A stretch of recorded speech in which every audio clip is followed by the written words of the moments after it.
Yes, nkulamusizaako nnyo mukwano gwange yenna gy'osinza okuba ng'otuwuliriza okola ky'amaanyi nnyo. Akabinja k'abayeekera ba M23 kalangiridde nga bwe kamaze okuba nga kasalako nga kawamba obwengula bw'ekibuga ekya Goma. Kawambye obwengula. We ŋŋamba nti nno kawambye obwengula kikyentegeeza? Kitegeeza ebintu byonna ebikozesa obwengula, airport, biki ke kali mu control kati akabinja k'abayeekera. Oli ku Yugi Update TV k'osinza okuba ng'otuwuliriza, webale kwekumira ku mayengo gano. Gw'atanaba tweyungako kkirira wansi waliwo ekigambo subscribe kikooneko, ojja kuba osobola bulungi nnyo twegattako gwe mukwano gwange ali eyampuliriza.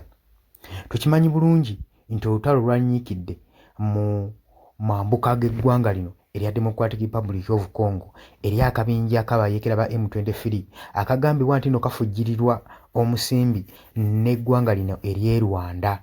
Era baaboogera bagamba akabinja akafujjirirwa ne Rwanda aka M23 kati bwenjogera kaadde kasazeeko ebitundu byonna kilometers ezitwala mu kibuga ekya Goma ngera babuzeewo like 20 kilometers. Kati bwenjogera basazeeko dda ekitundu, era baavuddeyo ne balangira ne bagamba nti nno bawadde essaawa 48 okubanga amagye agaateekebwa mu amagye g'eggwanga erya Congo agaateekebwa mu kibuga Goma gamaze okuba nga gassiza wansi ebyokulwanyisa bwe gaba tegaagala bulabe gakolebwako.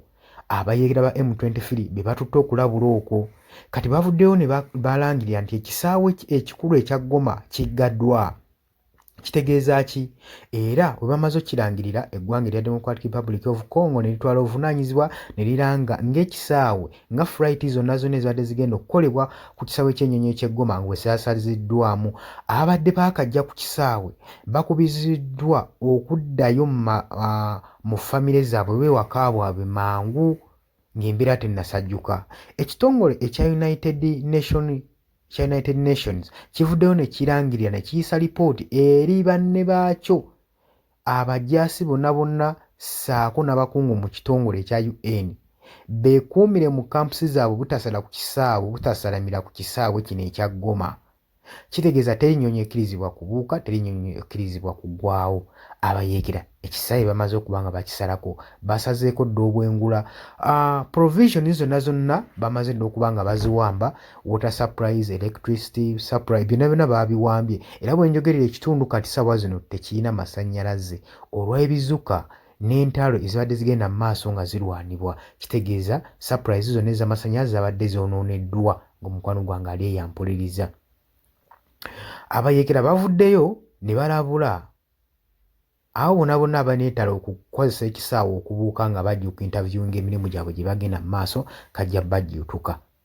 Awo olutalo we lutuuse gwe mukwano gwange ali eyampuliriza. Kitegeeza buli muntu yenna abadde ne flighting planning okuflighting okugenda e Goma tewakyali lugendo. Tewali lugendo gwe mukwano gwange ali eyampuliriza. Ekisaawe kyaggaddwa, obwengula busajja bukisazeeko. Jjukira eyo ebadde nga main destiny yaabwe ey'okuwamba ekyo ekibuga Goma olw'ensonga nti ebyobugagga ebijjudde mu sayidi eyo bye batunuulidde ennyo.